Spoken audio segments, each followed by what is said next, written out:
বুঝাচ্ছি যে রুজির মালিক আবার আল্লাহ, খাওয়ানোর মালিক আবার আল্লাহ।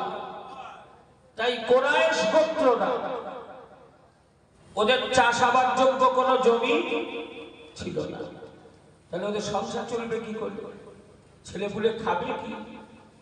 এর জন্য ওরা বছরে দুবার ব্যবসা করতে যেত, বছরে দুবার ব্যবসা করতে যেত। কোথায়? একবার যেত শাম দেশে, আর একবার যেত ইয়ামান দেশে। এই দুটো দেশে, দুটো এলাকায় ব্যবসা করতে যেত। ওতেই ওই দুটো ব্যবসায় যা মুনাফা হতো, ওতে সারা বছর ছেলে মেয়েদের খেয়ে পড়েও আল্লাহর ইচ্ছায় অনেক বেশি হতো, বাঁচত। কিন্তু তারপরেও তারা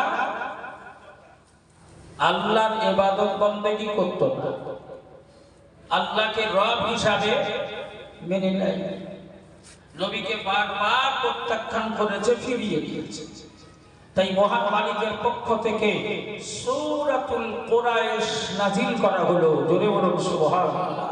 জোরে বলা যাবে না? আল্লাহ সূরা কুরাইশ নাজিল করে কি উপদেশ দিলেন? মহান মালিক বললেন, লিলাফি কুরাইশিন ইলাফিহিম রিহলাতাশ শিতাই ওয়াস সাইফ ফালইয়াবুদু রাব্ব হাযাল বাইত।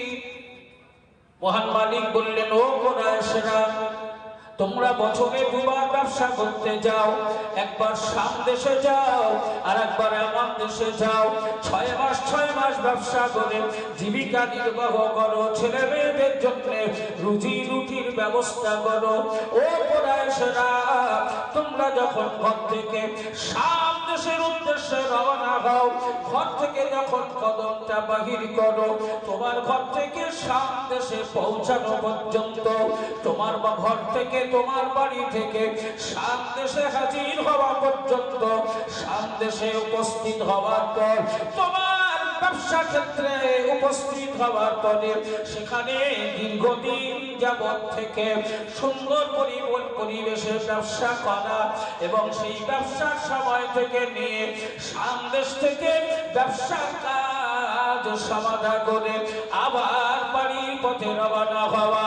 ও যাওয়ার পথে, আসার পথে, কর্মক্ষেত্রে, ব্যবসা ক্ষেত্রে তোমাদেরকে যিনি নিরাপত্তা দান করেন, যাওয়ার পথে যিনি শত্রুর হাত থেকে নিরাপদ রাখেন, তোমাদের অর্থের নিরাপত্তা যিনি দান করেন, তোমাদের জীবনের নিরাপত্তা যিনি দান করেন, তোমাদের ব্যবসার মাল সামানের যিনি নিরাপত্তা দান করেন, নিরাপদে বাড়ি থেকে নিয়ে যান, আবার বাড়িতে পৌঁছে দেন, তোমরা সেই মালিকের ইবাদত করো। ফালিয়াবুদু রাব্ব হাযাল বাইত। আল্লাহ পাকের পক্ষ থেকে জিবরাইল আমিন প্রিয় হাবিবকে বললেন, ইয়া রাসূলুল্লাহ, ইয়া হাবিবাল্লাহ, মহান মালিকের পক্ষ থেকে নির্দেশ হলো, কুরাইশদের উদ্দেশ্যে আপনি ঘোষণা করে দিন, ও কুরাইশরা, তোমাদের বছরের দুটো ব্যবসায় যিনি নিরাপত্তা দেন, যার পক্ষ থেকে তোমরা নিরাপত্তা পাও, সেই নিরাপত্তা প্রদানকারী, নিরাপত্তা দানকারী মালিক রব, যিনি তোমাদেরকে নিরাপত্তা দেন, তোমাদের ছেলে মেয়েদের নিরাপত্তা দেন, তোমাদের ব্যবসা বাণিজ্যের মাল সামানের নিরাপত্তা দেন, তোমার যাতায়াতের পথে রাস্তাঘাটে নিরাপদে রাখেন, শত্রু দুশমনের হাত থেকে যিনি নিরাপত্তা প্রদান করেন, সেই মালিক। ফালিয়াবুদু রাব্ব হাযাল বাইত। ও কুরাইশরা, তোমরা এই ঘরের মালিকের ইবাদত করো। তোমরা তো ধারে বাড়ি যাও, আল্লাহর কথা মনেই করো না, নিরাপত্তা জ্ঞান তা তোমরা তার কৃতজ্ঞতা প্রকাশ করো। এই ঘরের মালিকের ইবাদত করো। এই ঘর বলতে আল্লাহ পাক বোঝাতে চাইলেন, এই ঘরের মালিকের ইবাদত করো। এই ঘর বলতে আল্লাহর ঘর কাবা শরীফ। আল্লাহ বললেন, কাবার মালিকের ইবাদত করো। ও যুবকেরা, হরিবুল মাদ্রাসায় আমরা আমাদের জীবন জীবিকা দিয়ে, অর্থ দিয়ে, সময় দিয়ে, শ্রম দিয়ে, সম্পদ দিয়ে, আমাদের অত্যন্ত মূল্যবান চিন্তা ভাবনা দিয়ে আমরা এই মাদ্রাসার হিতাকাঙ্ক্ষী দলনী হিসাবে নিজেদেরকে প্রমাণ করি। এই মাদ্রাসায় গরিব অসহায় দিন দুঃখী বাচ্চারা পড়াশোনা করে। এই মাদ্রাসায় বাবারা মা জননীকে হারিয়েছে এমন এতিম অনাথ অসহায় বাচ্চারা পড়াশোনা করে। ও হরিবুল এলাকার জওয়ান যুবকেরা, ওরে তেঁতুলবেড়িয়া সোনার মানিকেরা, ও ঘরে আটবি সবাদের জওয়ান যুবকেরা, ও হাটুকুর কেওড়াতলা এলাকার জওয়ান যুবকেরা, ওরে আমার সোনার মানিকেরা, আমরা দায়িত্বভার গ্রহণ করেছি, আমরা দায়িত্বভার গ্রহণ করেছি অভিভাবক হিসাবে, গার্জিয়ান হিসাবে। আমার দুটি ছেলে আছে, তাদেরকে তো ঠিক সঠিক জায়গায় বসাতে পারলাম না, সঠিকভাবে তৈরি করতে পারলাম না, কিন্তু আমার দুটি বাচ্চাকে না পারলেও আমি একজন ভালো বাচ্চার বাপ হতে চাই। আমি একজন ভালো বাচ্চার যোগ্য ভাই হিসাবে নিজেকে প্রমাণ করাতে চাই। আমি একজন কোরআনের যোদ্ধা হতে চাই। আমি একজন রাসূলুল্লাহর পাগল প্রেমিক হতে চাই। এই না মনে করে আমরা তো ব্যবস্থা করি। এ জওয়ান যুবকেরা, কুরাইশরা এই কথা শোনার সাথে সাথে যা উত্তর চাইল, প্রশ্ন করে বসলো, আমরা এই কাবার মালিকের যদি ইবাদত করি, বিনিময়ে আমাদেরকে কি দেওয়া হবে? বিনিময়ে তিনি আমাদেরকে কি দান করবেন? কি আমরা পাবো? কারণ কাজ করলে তো তার বিনিময়ে পাওয়া যায়, যায় না যায় না? খাটলে পারিশ্রমিক পাওয়া যায় না। তো বললাম আমরা এই কাবা ঘরের মালিকের ইবাদত করলে কি পাবো? আমাদেরকে কি দেবেন তিনি? মহান নবী, মহান মালিকের পক্ষ থেকে, রবের পক্ষ থেকে জিবরাইল আমিন আমার রাসূলুল্লাহকে জানালেন, ওগো আল্লাহর প্রিয় বন্ধু, আল্লাহর প্রিয় হাবিব, আল্লাহর প্রিয় দোস্ত, আপনি মক্কাবাসীদের এই কুরাইশদের উদ্দেশ্য করে জানিয়ে দিন, মহান মালিকের পক্ষ থেকে এই মর্মে মেসেজ প্রদান করা হয়েছে, কুরাইশরা ওরা যদি কাবার মালিকের ইবাদত করেন, কাবার মালিকের উপাসনা করেন, কাবার মালিককে যদি রব হিসাবে মেনে নেয়, কাবার মালিককে যদি মালিক হিসাবে মেনে নেয়, মালিক হিসাবে গ্রহণ করে, ঈমান আনয়ন করে, কাবার মালিকের ইবাদতের মধ্যে যদি শামিল হয়ে যায়, কাবার মালিকের পক্ষ থেকে ঘোষণা দেওয়া হয়েছে, কাবার মালিক ঘোষণা দিয়েছে, আল্লাযী আত'আমাহুম মিন জু। ইয়া রাসূলুল্লাহ, ইয়া হাবিবাল্লাহ, আল্লাহর পক্ষ থেকে আপনি ঘোষণা করে দিন, জানিয়ে দিন, মালিক কাবার মালিক ঘোষণা দিয়েছে, যারা কাবার মালিকের ইবাদত করবে, কাবার মালিকের শরণাপন্ন হবে, কাবার মালিকের রব হিসাবে মেনে নেবে, কাবার যিনি মালিক তিনি তাদের সম্মানের সাথে পবিত্র রুজির ব্যবস্থা করে দেবে। বলা যাবে না? রিজিকের মালিক, যদি বলেন রিজিকের মালিক। আবার এই রিজিক নিয়ে কাড়াকাড়ি, ছেঁড়াছেড়ি, মারামারি এটাও চলছে, চলছে না? চলছে না? এই রিজিক নিয়ে কাড়াকাড়ি, যার হক তাকে না পৌঁছে দিয়ে হক মারামারির কারবার বাংলায় তথা ভারতবর্ষে তথা গোটা পৃথিবীতে হক মারা কারবার আছে না নেই? যদি বলেন আছে না নেই? আছে, ওরাই তো শক্তিশালী, ওরাই তো শক্তিশালী। ছোট্ট একটা হাদিস শরীফ, তিরমিজি শরীফে, আল্লাহর রাসূলের একজন প্রিয় সাহাবী, খুবই কঠোর। তো হাদিস শরীফে এসেছে 3 দিন একটা, 3 দিন লাগাতার একভাবে, মাঝখানে কোনো গ্যাপ ছিল না, মাঝখানে কোনো গ্যাপ ছিল না। 3 দিন একটা রোজা রেখেছেন, ইফতার করেছেন পানি দিয়ে, সেহরি করেছেন পানি দিয়ে। সেহরি আর ইফতার দুটোই কি? সবাই মিলে বলেন কি? পানি। সেহরিও করেছেন পানি, ইফতারও করেছেন। 3 দিন একটা, 3 দিন পর আর পারছে, আর সহ্য করতে পারছে না, ক্ষুধার জ্বালায় কাতর হয়ে গেছে। এই ক্ষুধার্ত অবস্থায় আল্লাহ রাসূলের একজন প্রিয় সাহাবীর সাথে সাক্ষাৎ, একটু সালাম মুসাফা করলেন, করে নিজের এই দুর্দশার কথা, নিজের এই ক্ষুধার জ্বালার কথা একটু জানালেন। আসসালামু আলাইকুম, ও প্রিয় ভাই ও আল্লাহর নবীর প্রিয় সাহাবী, আমি ক্ষুধার্ত, আজ 3 দিন হয়ে গেল, আমি সেহরি করেছি পানি খেয়ে, আমি ইফতারও করেছি পানি খেয়ে, আমি সেহরি খাওয়ার সময় পানি ছাড়া অন্য কোনো খাবার আমার জোটে নাই, ইফতার করার সময় পানি ছাড়া আমি কিছু পাই নাই।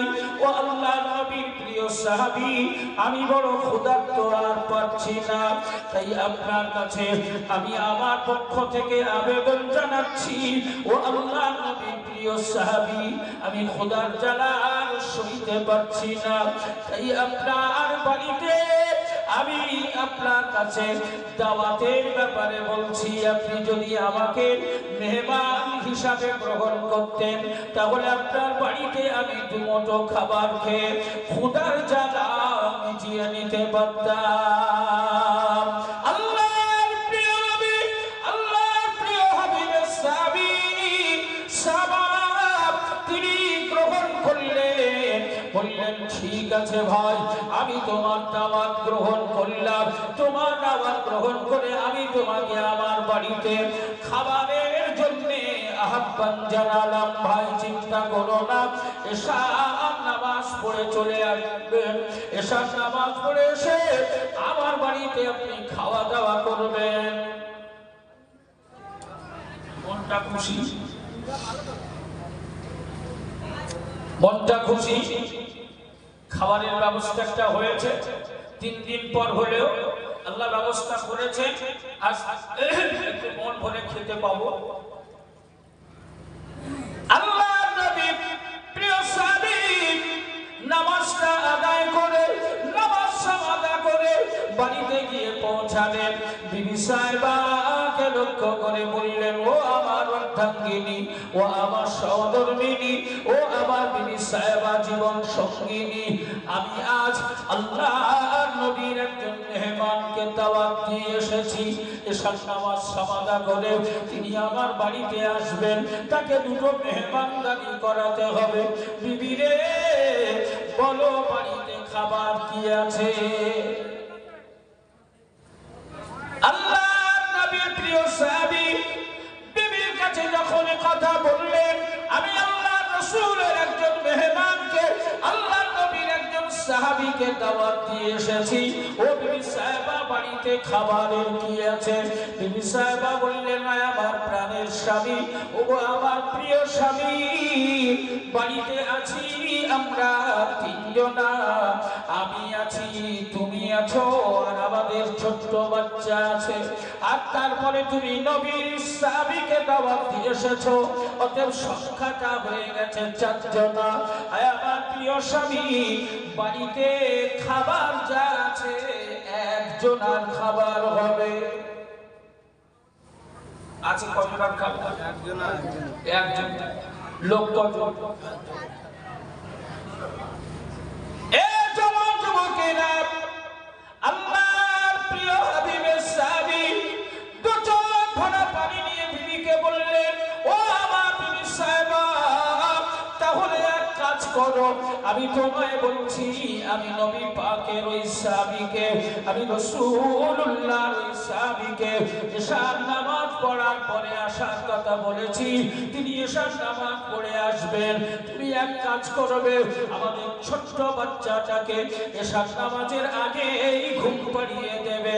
এশার নামাজের আগেই সে যেন ঘুমিয়ে যায়। আজ একটা দিন ওই বাচ্চাটার খাবারের দরকার নাই, ওর খাওয়ানোর প্রয়োজন নাই।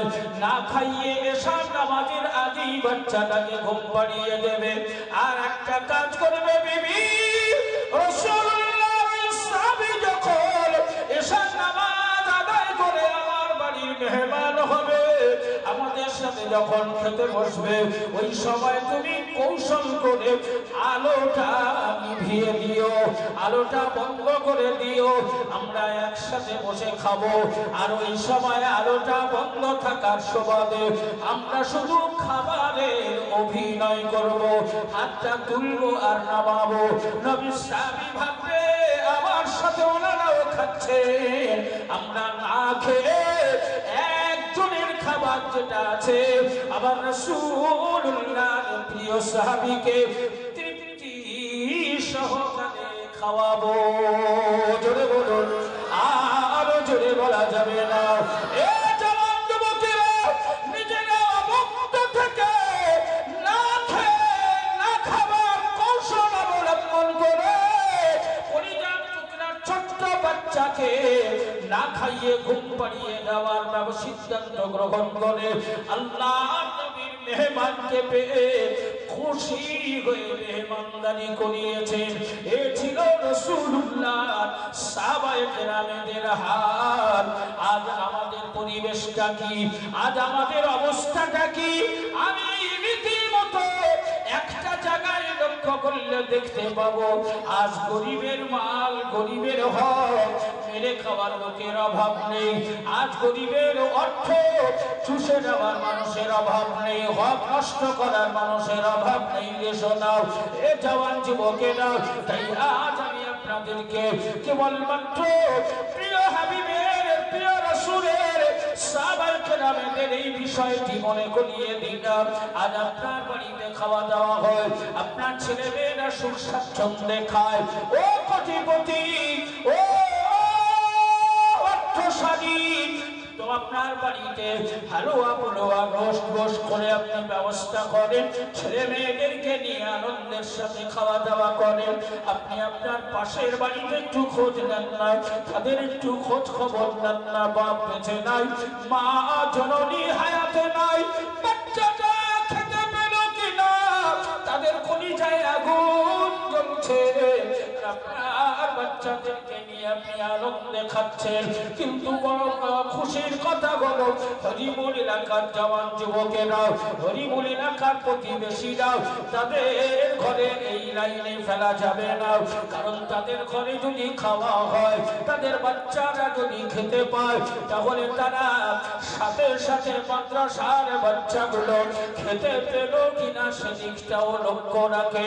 ও জওয়ান যুবকেরা, এত এলাকায় সালামের সাথে এই মাদ্রাসা হিতাকাঙ্ক্ষী দরদি দাতা দানিরা রীতিমতো তাদের জীবনের উপার্জন করা অর্থগুলি বিনিয়োগ করে, অর্থগুলি মাদ্রাসার খাতিরে ব্যয় করে অসহায় বাচ্চাদের পারপাসে সমাজের মুখে ভালো কিছু মানুষ উপহার দেওয়ার জন্য, সুস্থ মানুষ উপহার দেওয়ার জন্য, সুশীল সমাজ গঠন করার জন্য আজ এই এলাকার মানুষ বদ্ধপরিকর। এ জওয়ান যুবকেরা, তাই মনে রাখুন আল্লাহর প্রিয় হাবিবের সাহাবায়ে কেরামেরা আমার নবী পাকের আদর্শকে ফলো করে তা'মুরুনা বিল মারুফ ওয়া তানহাউনা আনিল মুনকার, আল্লাহ পাকের নির্দেশ কোরআনুল কারীম আল্লাহ ঘোষণা দিলেন, হে মানব জাতি, ওরে ইমানদার, তুমি যদি সুস্থ সমাজ মানুষের কাছে উপহার দিতে চাও, সুস্থ সমাজে মানুষকে ফিরিয়ে আনতে চাও, সোনালী সমাজ গঠন করতে চাও, সোনালী সমাজ পৃথিবীতে বানাতে চাও, তাহলে দুটো কাজ তোমায় করতে হবে। একটা কাজ হলো তা'মুরুনা বিল মারুফ, তুমি সৎ কাজ কাজের উপরে মানুষকে আদেশ প্রদান করো, ওয়া তানহাউনা আনিল মুনকার, আর অসৎ কাজ থেকে মানুষকে বাধা প্রদান করো। মানুষ যদি সৎ হয়ে যায়, মানুষ যদি অসৎ পথ ছেড়ে দেয়, তাহলে তুমি জানবে সোনালী সমাজ, সুশীল সমাজ, সুন্দর সমাজ গঠন হবে। আমার আল্লাহ পাকের পক্ষ থেকে ওই সমাজের উপরে, ওই এলাকার উপরে, ওই মানব জাতির উপরে আমার আল্লাহর রহমত আর বরকত আল্লাহ নসিব করে দেবে। সেজন্য আমাদেরকে একটু দায়িত্বশীল হতে হবে, আমাদেরকে একটু দায়িত্বশীল হতে হবে। কিসের ব্যাপারে? আল্লাহ এবং আল্লাহর রাসূলের ব্যাপারে, আল্লাহ এবং আল্লাহর রাসূলের নির্দেশের ব্যাপারে, আল্লাহ এবং আল্লাহর রাসূলের বিধানের উপরে আমাদেরকে একটু দায়িত্বশীল হতে হবে। জীবনে অনেক কিছু তো করলে বাবা,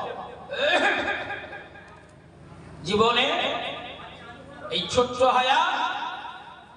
হায়াতে অনেক কিছুই তো করে ফেলবে, কিন্তু উল্লেখযোগ্য বলার মতো, উল্লেখযোগ্য আলোচনা করার মতো, উল্লেখযোগ্য নাম করার মতো কি করতে পারবে?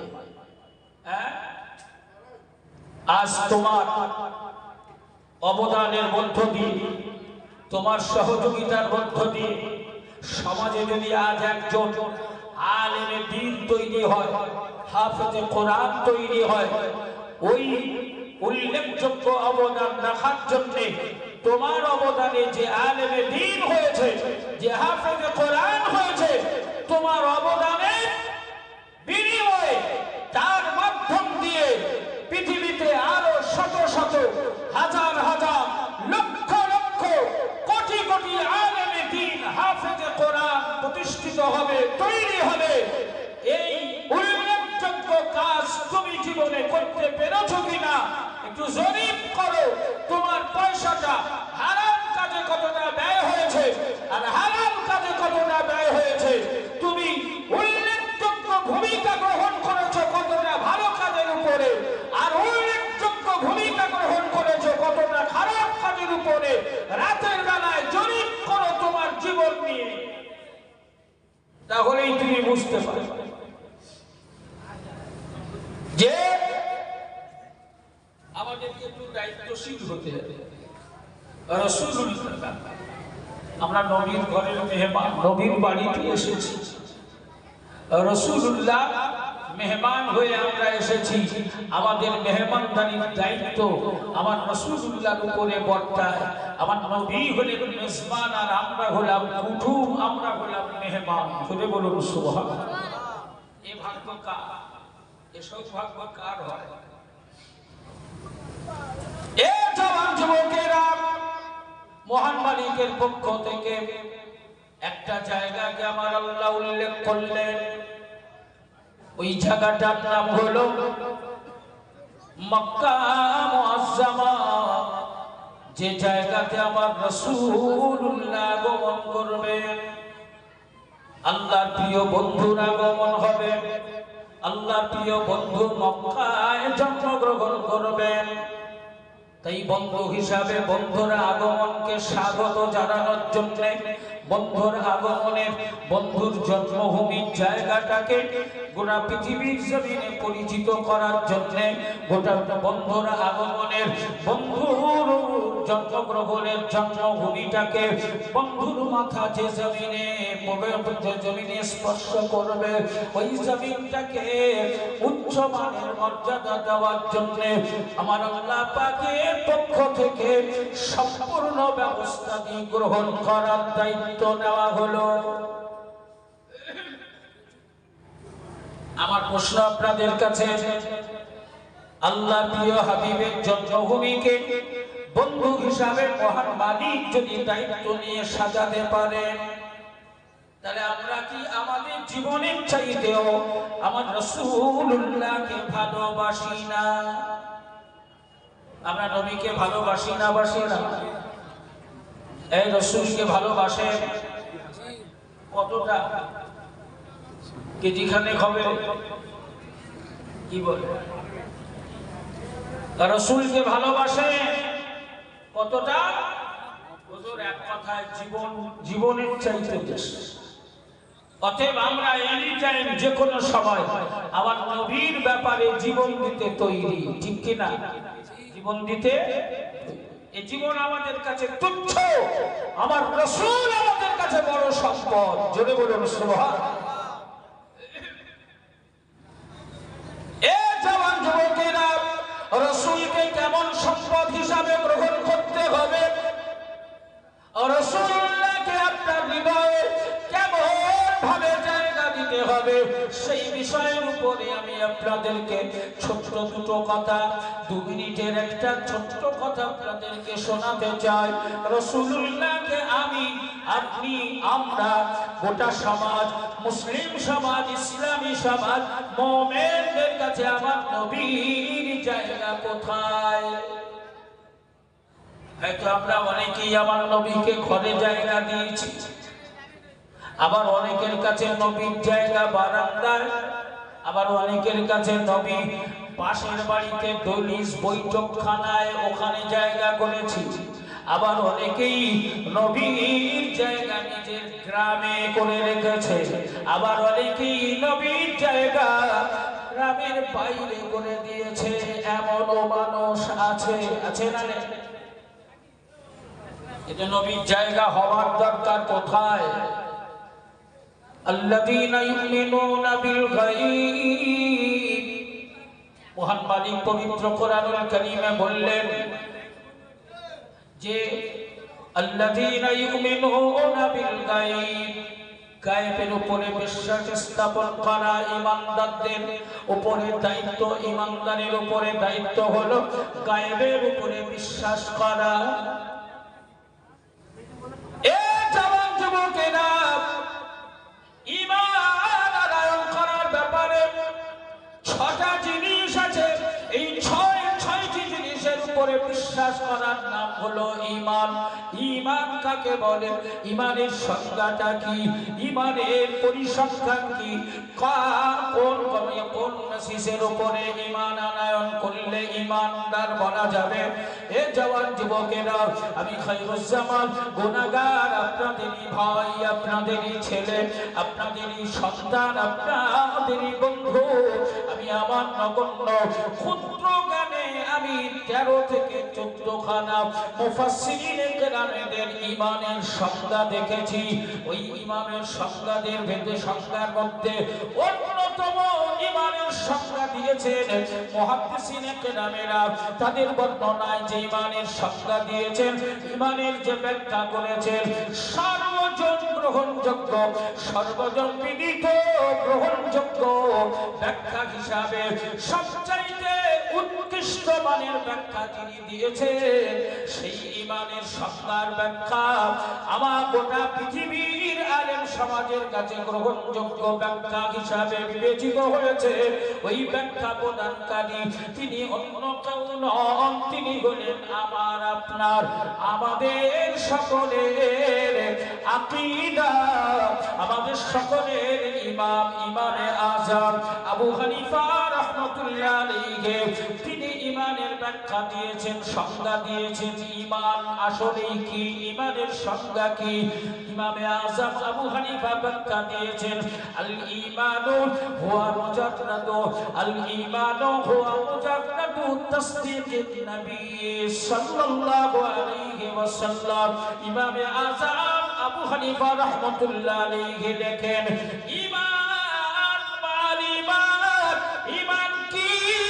ইমামে আযম আবু হানিফা রাহমাতুল্লাহ আলাইহি আল্লাহর হাবিবকে লক্ষ্য করে বললেন, আমার রাসূলুল্লাহ আল্লাহর আখিরি পয়গম্বরের নবুয়ত ও রিসালাতের উপরে বিশ্বাস করার নামই হলো ঈমান। জোরে বলুন সুবহানাল্লাহ, আর জোরে বলা যাবে না।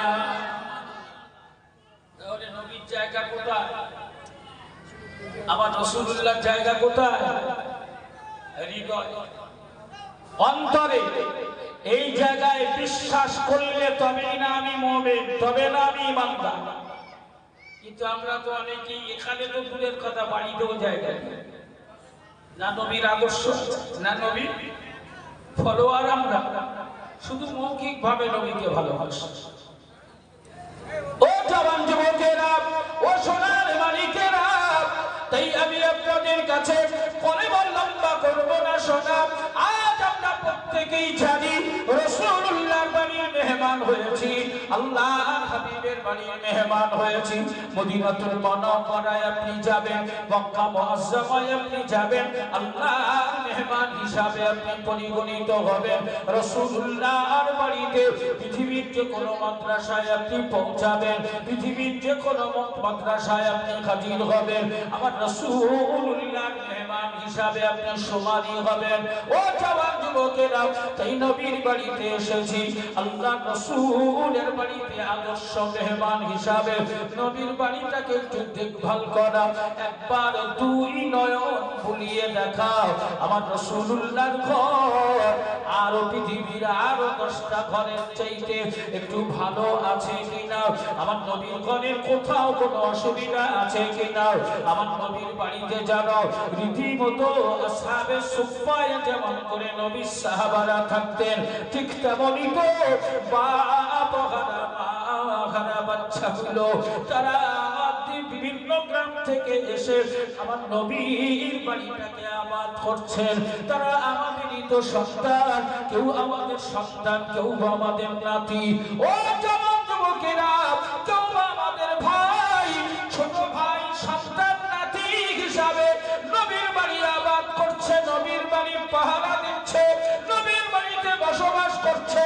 আজ আমরা নবীর বাড়িতে এসেছি, ঘরটা দিকে লক্ষ্য রাখা যেমন দরকার, ঠিক তেমন ওই বাড়িতে যারা থাকে তাদের হাল অবস্থার খোঁজ খবর নেওয়া দরকার। তারা রীতিমতো খাবারের সময় ঠিক মতো খাবার পায় কিনা, পড়াশোনা করার সময় তাদের পড়াশোনাতে কোনো অসুবিধা হয় কিনা, তাদের ঘুমানোর কষ্ট হয় কিনা, তাদের পেশাব পায়খানা করার কষ্ট হয় কিনা, তাদের নামাজ আদায় করার কষ্ট হয় কিনা, তাদের হাদিস কোরআন পড়ার কষ্ট হয় কিনা, এই সমূহ ব্যাপারে খোঁজ খবর নিয়ে দায়িত্বভার গ্রহণ করা আমাদের উপরেই তো দায়িত্ব বা কর্তব্য। কতটুকু পেরেছি? বছরে একটা দিন নবীর বাড়িতে এসেছি, আর যদি দায়িত্বশীল নবীর অনুরাগী নিজেকে মনে করি, প্রতিষ্ঠিত করি, আমি আপনাদেরকে বলবো শোনা, আজ খালি বসে নিয়ত করে ফেলুন, একটা বাচ্চার দায়িত্বভার গ্রহণ করবেন, একটা বাচ্চাকে আপনি আলেমে হাক্কানি বানাবেন, একটা বাচ্চাকে আপনি হাফেজে কোরআন বানাবেন। এই শপথ যদি আপনি গ্রহণ করতে পারেন, তাহলে আপনি নবীর অনুরাগী হিসাবে সফলতা পেতে পারেন। নবীর অনুরাগী হিসাবে আপনি সফলতা, এটা আপনি মনে রাখতে পারেন। ও জওয়ান যুবকেরা, তাই আজ প্রতিযোগিতা হবে, আজ প্রতিযোগিতা শুরু হবে আল্লাহ নবীর ব্যাপারে, আল্লাহ রাসূলের ব্যাপারে, আল্লাহ দয়ার জান্নাতের ব্যাপারে, আলেমে হাক্কানি বানানোর ব্যাপারে, কোরআনের হাফেজ বানানোর ব্যাপারে। ও সোনার মালিক, এই কোরআন এত সহজে হরিমুলে আসে নাই, এ কোরআন এত সহজে দেবী সমাজে আসে নাই, এ কোরআন এত সহজে হাট্ট করে আসে নাই, তেতুলবেড়িয়াতে আসে নাই। এই কোরআন পৌঁছাতে গিয়ে কত খুন, কত রক্ত, কত আঘাত সহ্য করতে হয়েছে। আমার রাসূলুল্লাহ দাঁত মোবারক শহীদ করতে হয়েছে। নবীর একজন বিখ্যাত সাহাবী, হাদিসটি মনে পড়লে চোখের পানি আটকানো যায় না। রাসূলুল্লাহর একজন বিখ্যাত সাহাবী ছিলেন, এই সাহাবীটির নাম হলো আব্দুল্লাহ ইবনে মাসউদ রাদিয়াল্লাহু তাআলা আনহু। তিনি এক সময় কাবার চত্বরে দাঁড়িয়ে দাঁড়িয়ে আল্লাহর কোরআন তেলাওয়াত করছিলেন। কোরআন, পবিত্র কোরআনুল কারীমের সূরা রহমান তিনি তেলাওয়াত করছিলেন। আউযু বিল্লাহি মিনাশ শাইতানির রাজীম, বিসমিল্লাহির রহমানির রহিম। আর রহমান আল্লামাল কোরআন, খালাকাল ইনসান, আল্লামাহুল বায়ান। আশ-শামসু ওয়াল কামারু বিহুসবান, ওয়ান নাজমু ওয়াশ-শাজারু ইয়াসজুদান, ওয়াস-সামাআ রাফা'াহা الميزان وأقيموا الوزن بالقسط ولا تخسروا الميزان والأرض وضعها للأنام والحب ذو الأصف والريحان এমনি করে সূরা রহমান তেলাওয়াত করছেন মক্কাবাসীরা বাইরে থেকে উকি ঝুঁকে দিয়ে তারা অবাক হয়ে গেল কার এত সাহস কার এত বড় বুকের স্পর্ধা আল্লাহ কোরআন তেলাওয়াত করে চারিদিক থেকে বেরিয়ে এলো আবু জেহেল সম্মুখ সমরে দাঁড়িয়ে গেল আবু জেহেল বলল হে মক্কাবাসীরা তোমরা এই বিষয়টা আমার উপরে ছেড়ে দাও আমার উপরে ছেড়ে দাও তোমাদের কিছু করার লাগবে না তোমাদের কিছু করার দরকার হবে না যা করার আমি আবু জেহেল আমি তোমাদের নেতা আমি সিদ্ধান্ত নেব এই না বলে আব্দুল্লাহ ইবনে মাসউদ দাঁড়িয়ে দাঁড়িয়ে আল্লাহর কোরআনের সূরা রহমান তেলাওয়াত করছিলেন আবু জেহেল আস্তে আস্তে করে আব্দুল্লাহ ইবনে মাসউদ রাদিয়াল্লাহু তাআলা আনহুর কাছাকাছি পৌঁছে গেল এমন জোরে এমন সপাটে এমন সজোরে আব্দুল্লাহ ইবনে মাসউদের চাবারে এত জোরে একটা চড় মারলেন হাদিস সাক্ষী আল্লাহর নবীর প্রিয় সাহাবী আব্দুল্লাহ ইবনে মাসউদ রাদিয়াল্লাহু তাআলা আনহুর চাবারের উপরে ছাপানির উপরে আবু জেহেলের এক শয়তান আবু জেহেলের হাতের পাঁচটা আঙুলের ছাপ তৈরি হয়ে গেল আব্দুল্লাহ ইবনে মাসউদের কানের পর্দা ফেটে গেল ঝকঝক ঝকঝক করে রক্ত ঝরতে লাগলো কান্না ভরা নয়নে কাঁদতে কাঁদতে আব্দুল্লাহ ইবনে মাসউদ আল্লাহর প্যারা নবী আল্লাহর আখিরি পয়গম্বরের দরবারে গিয়ে পৌঁছালেন আসসালাতু ওয়াসসালামু আলাইকা ইয়া রাসূলুল্লাহ ইয়া হাবিবাল্লাহ আমি আল্লাহর খাবায় দাঁড়িয়ে কোরআন তেলাওয়াত করছিলাম এই অপরাধে আবু জেহেল এমন চড় আমায় মেরেছে আল্লাহর প্রিয় হাবিব এই দেখেন আমার ছাপানিতে পাঁচটা আঙুলের দাগ উঠে গেছে আমি আব্দুল্লাহ ইবনে মাসউদ কানে কিছু শুনতে পাচ্ছি না কানের পর্দা ফেটে গেছে ঝরঝর ঝরঝর করে রক্ত ঝরছে আব্দুল্লাহ ইবনে মাসউদের দুই চোখ দিয়ে পানির তোষা গড়িয়ে যাচ্ছে আব্দুল্লাহ ইবনে মাসউদের কান্না দেখে আল্লাহর প্রিয় হাবিব তিনিও কান্না শুরু করে দিলেন নবী কাঁদছেন আব্দুল্লাহ ইবনে মাসউদ কাঁদছেন আব্দুল্লাহ ইবনে মাসউদের চোখে পানি আল্লাহর প্রিয় বন্ধুর চোখে পানি দুজনাই কান্নারত অবস্থায় ঠিক এই সময় আমার মহান মালিকের পক্ষ থেকে আল্লাহর পক্ষ থেকে প্রিয় হাবিবের কাছে আমার আল্লাহ জিবরাইল আমিনকে পাঠিয়ে দিলেন যাবে না ও আমার যুবকেরা বলে লম্বা হাদিস আমি বলার সুযোগ পাবো না শোনা এই কোরআন অতি সহজে আমরা পাইনি আজ আমাদের ঘরে দুয়ারে কোরআন এসেছে এই কোরআন পৌঁছে দেওয়ার জন্য অনেক রক্ত ঝরাতে হয়েছে এই কোরআন পৌঁছে দেওয়ার জন্য অনেক ত্যাগ স্বীকার করতে হয়েছে ঘর ছাড়তে হয়েছে বাড়ি ছাড়তে হয়েছে জীবন উৎসর্গ করতে হয়েছে কানের পর্দা ফাটিয়ে দিয়েছে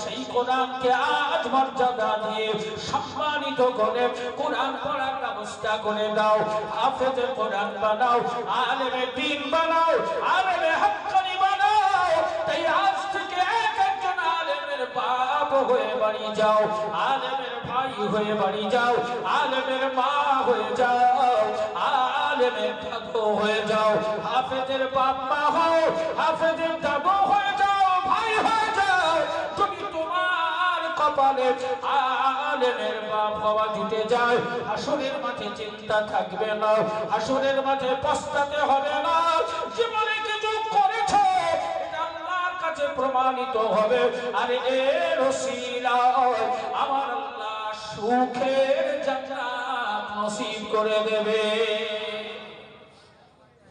ও জওয়ান যুবকেরা তাই সেই কোরআনের দায়িত্বভার গ্রহণ করে আলেমে দ্বীন তৈরি করার ব্যাপারে সমাজে ভালো কিছু আলেম উপহার দেওয়ার উদ্দেশ্য করে আজ আমি আপনাদের কাছে বিনীত নিবেদন, আমার রাসূলুল্লাহর বাড়িতে আসা মেহমানগুলোর কাছে, ও জওয়ান যুবকেরাও, একটা বাচ্চাকে 1 বছরের দায়িত্বভার গ্রহণ করো। 1 বছর তোমার পয়সাটাকে পড়াবার ব্যবস্থা করে দাও। আর রাতের অন্ধকারে সালাতুল হাজাতের 2 রাকাত নামাজ আদায় করে আল্লাহর কাছে বলো, আমার মালিক, তোমার কোরআন প্রতিষ্ঠিত করার জন্য, তোমার রাসূলুল্লাহর আদর্শ প্রতিষ্ঠিত করার জন্য, আলেমে হাক্কানি বানানোর জন্য আমি 1 বছরে 1টা বাচ্চার দায়িত্বভার গ্রহণ করেছি। এটাই তুমি আমার জীবনে সফলতার কাজে ব্যবহার করিয়ে দিও। আমার আল্লাহ পাক খুশি হবে, কবুল করে নেবে। তাই আপনাদের কাছে আমার বিনীত নিবেদন, আমি এমন কিছু দায়ভার আপনাদের চাপাবো না, এমন কিছু বোঝা আপনার উপরে চাপিয়ে দেব না যেটা বহন করতে গিয়ে কষ্ট হবে, যেটা নিয়ে যাওয়ার জন্য আপনার আঘাতপ্রাপ্ত হতে হবে। জওয়ান যুবকেরা, একটা বাচ্চাকে 1 বছরের দায়িত্বভার গ্রহণ করে 1 বছর তার পড়ার ব্যবস্থা করে দেওয়ার জন্য আমরা বাপ হয়ে যাব, ভাই হয়ে যাব, দাদু হয়ে যাব। কারা দাদু, কারা ভাই, কারা বাপ প্রমাণ করার জন্য একটা বাচ্চার দায়িত্বভার গ্রহণ করে 10,000 টাকা করে দিয়ে নামটা লেখাবো। 10,000 টাকা 1 বছর 12টা মাস একটা বাচ্চাকে খাওয়াবো। 800 টাকা মাসে হিসাব করে